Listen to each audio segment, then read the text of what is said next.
Halo, kembali lagi di podcast Ceria. Dengan saya Faisal Sauki Ramadhani dengan dua rekan tim saya. Perkenalkan, saya Yosi Mutakin. Saya Ira Nirmala. Di sini saya akan membahas tentang masa depan dan pendidikan. Menurut kalian berdua nih, apa sih arti pendidikan menurut kalian? Nah, pendidikan ya.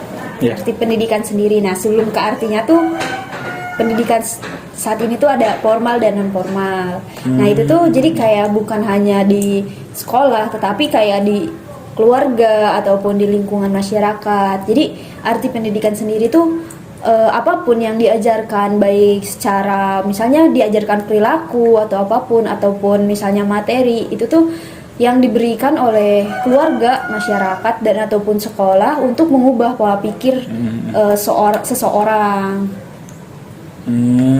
Jadi pendidikan tuh tinggal hanya dalam lingkup sekolah gitu nggak sih? Iya. Ya, jadi kayak ada masyarakat, amal keluarga. Kalau Yosi sendiri ada tanggapan nggak sih? Kalau menurut saya nih, pendidikan itu selain dari jenis pendidikan yang tadi udah disampaikan Ira, pendidikan kita pun dari definisi bahwa pendidikan itu tidak ada batasan gitu untuk mendapatkan pendidikan, dan setiap negara tuh wajib mewadahi masyarakatnya untuk memperoleh pendidikan yang layak. Ya, benar. Pendidikan tuh tidak terbatas dari segi usia, dari segi jenis kelamin, atau dari golongan ras maupun suku.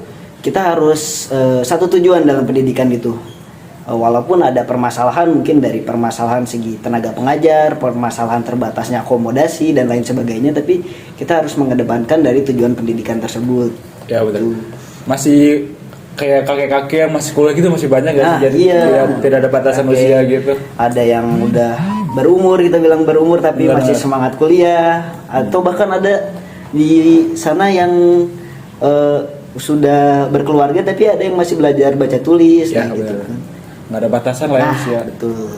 Kalau menurut kalian sendiri nih, pendidikan apa sih? Seperti apa yang mengubah masa depan seseorang tuh? Nah, pendidikan kan tadi udah kayak diajarkan atau apapun. Tetapi kalau diajarkan doang hanya kita terima tetapi tidak kita implementasikan, itu tuh tidak akan merubah masa depan seseorang. Jadi kayak untuk merubah masa depan tuh pendidikannya tuh harus kita terima dan kita implementasikan. Jadi kayak misalnya ya, kita kuliah, kita mendapatkan pendidikan tuh. Tetapi kita setelah kuliah, kita tidak mau implementasikan. Misalnya kita terjun di dunia pekerjaan, gak kita implementasikan atau apa, berarti tidak merubah masa depan seseorang dong kalau kayak gitu. Jadi pendidikan tuh bukan hanya diterima, tetapi harus diimplementasikan. Iya benar. Setuju sekali itu apa yang disampaikan Ira, bahwa pendidikan itu bukan hanya kita mempelajari suatu hal, tapi bagaimana sih kita sebagai manusia itu menjadi bermanfaat gitu dengan ilmu apa yang kita dapati. Contohnya dengan pendidikan seorang tuh bisa membuka lapangan pekerjaan baru. Dengan adanya lapangan pekerjaan baru, otomatis kan mengurangi angka pengangguran ya. Jadi dia bermanfaat dengan pendidikannya. Jadi dia tuh langsung berdampak secara sosial, langsung berdampak ke masyarakat. Jadi yang ilmu yang dia punya apabila yang dapat merubah masa depan itu yang tadi dia yang benar yang diimplementasikan. Contohnya seperti saya tadi gitu. Ya. Mungkin pendidikan sendiri kan kayak gak langsung keluar, misal abis dari lulus sekolah langsung kerja gitu kan, butuh implementasi kayak gitu. Kayak tadi. Berapa besar sih pengaruh pendidikan menurut kalian tuh untuk masa depan yang sekarang ini? Persentase ya. Kalau bicara tentang persentase itu subjektif ya, jadi relatif kepada kebutuhan orang sendiri. Kalau menurut saya ya pendidikan ini yang menuju kan pendidikan itu tujuannya untuk menuntut ilmu ya, baik bagaimana cara ilmu kita berinteraksi, bagaimana ilmu kita mempelajari suatu hal di bidangnya tersebut. Jadi persentasenya tuh cukup tinggi, bisa dibilang di angka 70% untuk kepentingan pendidikan ini, karena dengan ilmu tuh kita tahu bagaimana cara hidup gitu. Dengan ilmu juga yang kita dapatkan di pendidikan itu. Iya, terus kan kalau misalnya orang yang tidak berpendidikan dan yang berpendidikan tuh akan berbeda. Misalnya dalam segi kita pekerjaan. Orang yang berpendidikan itu akan mendapatkan posisi yang layak dan mendapatkan gaji yang cukup besar. Sedangkan orang yang tidak berpendidikan itu hanya akan mendapatkan posisi yang rendah dan mungkin aja penghasilannya tuh sangat minim, sehingga mempengaruhi perekonomiannya juga. Yang saya tahu juga kalau nggak salah tuh angka pengangguran di Banten juga yang tertinggi ya kalau nggak salah, saya lihat di data tuh. Nah, iya, itu Jadi- tuh emang impact dari pendidikan itu sendiri. Iya benar. Jadi ya penting lah pendidikan dari usia dini kalau dari kecil biar kayak belajar tata krama, Betul. etika, akhlak. Menurut kalian sendiri nih, pendidikan kan sangat berpengaruh bagi masa depan kan? Ya, Apakah hal tersebut akan selalu membawa ke masa depan yang lebih baik atau tidak? Menurut kalian nih, gimana? Nah, itu tuh tergantung. Hmm. Tergantung orang mengimplementasikannya. Ya. Terus juga tergantung masalah apa yang dihadapi saat dia mengenyang pendidikan tersebut. Misalnya dia sudah mendapatkan pendidikan tetapi tidak diimplementasikan. Nah, itu Iya. berarti tidak merubah.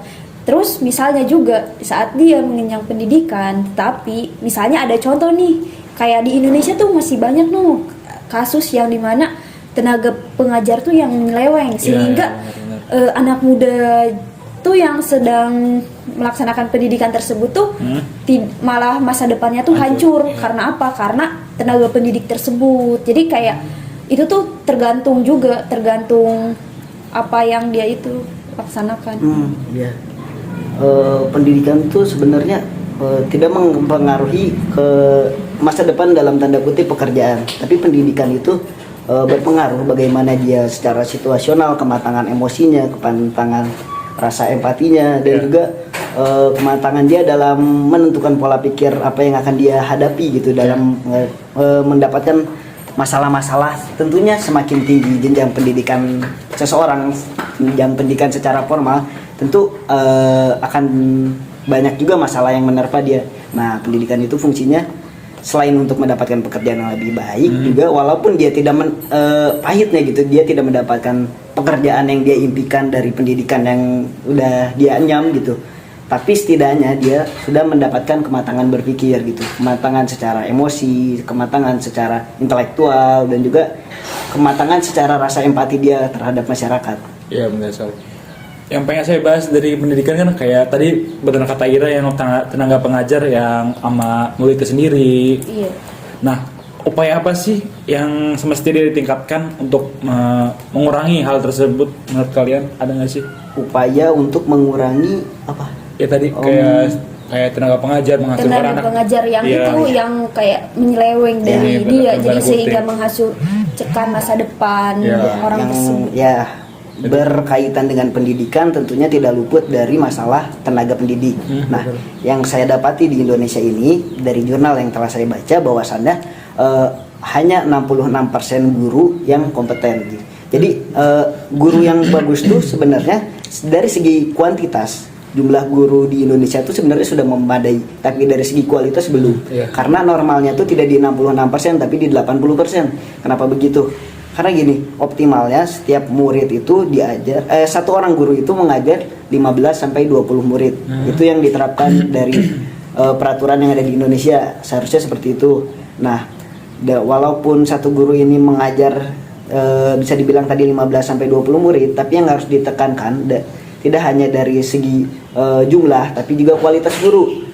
Banyak sekali yang kita dapati bahwasanya guru SD bahkan tidak mendapatkan pendidikan yang layak sebelum bagaimana dia menjadi guru. Jadi perlu adanya pelatihan, perlu adanya training supaya mendapati guru-guru yang kompeten, karena peran guru ini sangat penting gitu dalam pendidikan formal. Terus itu juga yang mempengaruhi tenaga pengajar yang kurang kompeten tuh karena masih ada tuh sistem suap di Indonesia, sehingga yang memang mereka tuh sebenarnya tidak kompeten, karena ada suap tersebut tuh dia bisa masuk. Nah, maka dari itu menimbulkan permasalahan. Jadi kayak ada kasus antara guru atau apa tuh dengan murid-muridnya, jadi menghancurkan masa depan juga sih. Terus lebih ke selain itu juga regulasi yang ada di Indonesia tuh memang harus ditingkatkan lagi. Berarti regulasi atau peran terhadap tenaga kerja sendiri itu masih kurang ya bagi para murid-muridnya gitu. Ya.